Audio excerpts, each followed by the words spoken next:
Hello everyone, I'm Manoj Raju, the elected San Francisco Public Defender. Welcome back to our Daring Defender series where we explore the many innovative ways that our office represents people when they're charged with a crime and even past that point if they happen to be convicted. As we know, the impact of a conviction impacts individuals but goes far beyond that. It can tear apart families and even affect subsequent generations. We're fortunate in our office that we have a unique resentencing part of our office, a project called the Freedom Project. This is a project that plays an integral role in family reunification and in clients reclaiming their lives and being able to, really win back their lives and their freedom. The incredible work of the Freedom Project has literally saved over 1,000 years of incarceration and has helped hundreds of individuals reclaim their lives. I'm really happy to have this conversation today with the co-founders of the Freedom Project, Danielle and Steph. Danielle, can you give us a little bit of background on the Freedom Project and talk to us about some of the challenges of the work, but also some of the beauty of the work? Sure, I'm really happy to tell everybody about this project. It has been so meaningful for so many. And the genesis of it was about 5 years ago when the legislature of California passed some laws that began to give folks who had been sentenced to very long prison terms an opportunity for a second look, to have their convictions reviewed back in the trial court, which previously really didn't exist. What we know is that mass incarceration you can look at in several ways. First, we incarcerate too many people. And then second, the people we are incarcerated are often in for far too long. And so these second look laws gave people an opportunity to have their cases reviewed in various different ways. And that meant a need for counsel because, of course, it is difficult for folks in prison to access new rights unless they have the assistance of counsel. Even the most basic things, folks in prison have limited communication options, no online access. So it is really quite difficult, and without a legal team behind you, almost impossible, very rare. So the challenges, of course, are many. Number one, there's so many people who need this attention, and still very few of us, still limited resources that have been allocated to implementing the new laws so that people not only have the right to have the second look, but have the ability to get it. And navigating the many different systems, even for lawyers, is often a challenge. The rewards, we have had the privilege of helping 78 people come home now and be reunified with their families and their communities, and having folks be able to come back and give back to others in need and be in service in the community is an incredible thing to be able to help with. Steph, can you talk a little bit about the issues that you've encountered and helped clients address through the Freedom Project? The issues that I try to help our clients address are the same issues that I addressed every day waking up in a cell for 32 years. Because unless you deal with the conditions of prison, it's difficult to establish a relationship and trust with the clients. My mindset was I'm not going to live long. And unfortunately, that's the mindset of a lot of our clients. So they're not thinking about laws or changes in the laws. Plus, for years, there was a no parole policy. So, you talk about forcing judges to implement the law as written, but the parole law says parole shall normally be granted, but it was denied invariably to everyone based on every crime being particularly egregious. So once you get past the survival, then you try to find a sense of purpose with your life, and that could be working in hobby, it could be a job. And we see that with a lot of clients. They get incredible performance reports from work supervisors because once they get past that survival mode, they want to do something meaningful with their life. But once you have hope, then you see a possibility of something beyond the walls.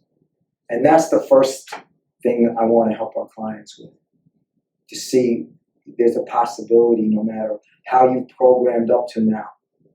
You can still go home if you are willing to make that change in direction.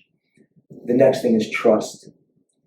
That our communication is very clear and straightforward, and that I make it clear, this is what we're willing to do if we review your case and decide to help you, but we can't guarantee an outcome.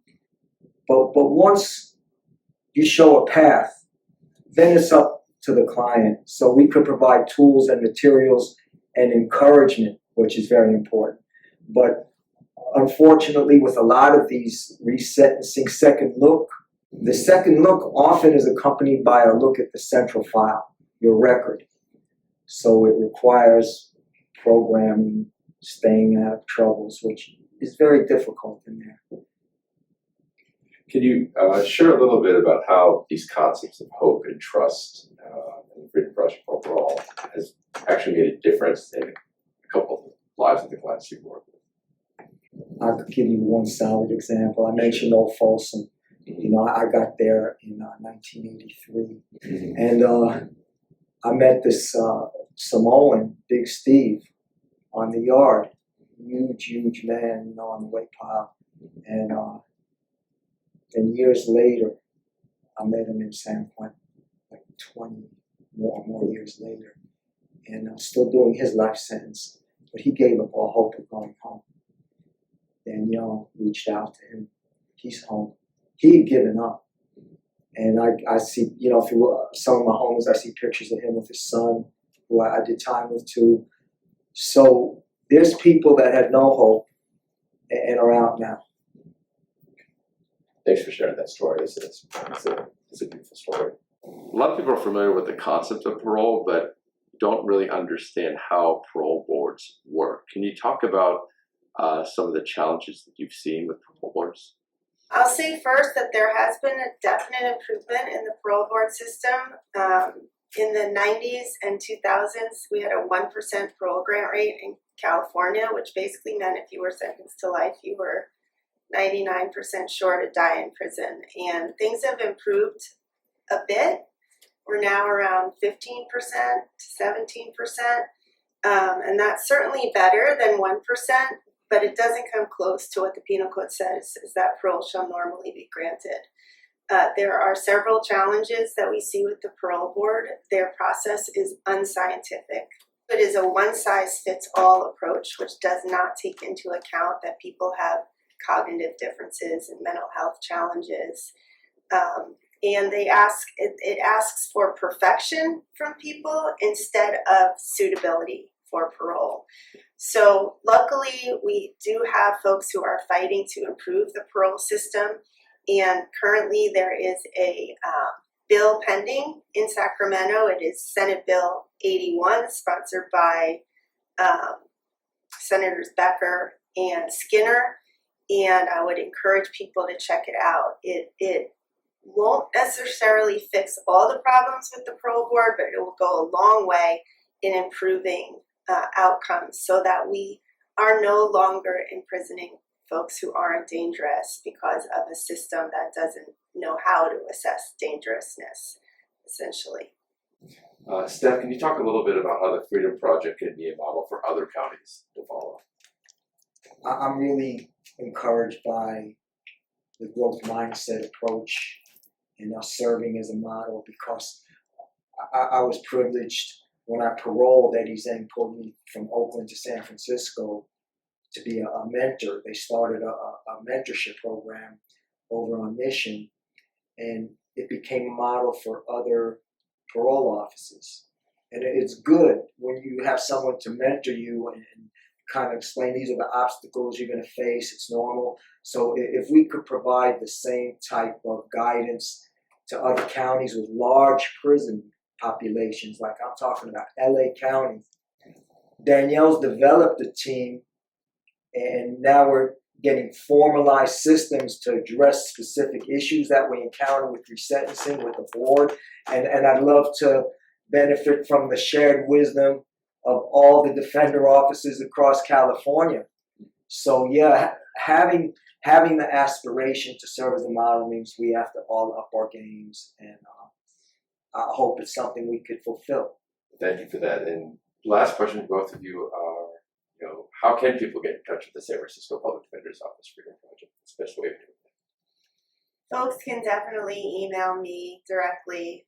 I'm at danielle.harris@sfgov.org. That's the best way to reach me. I might not be able to get back to you right away, but I will get back to you.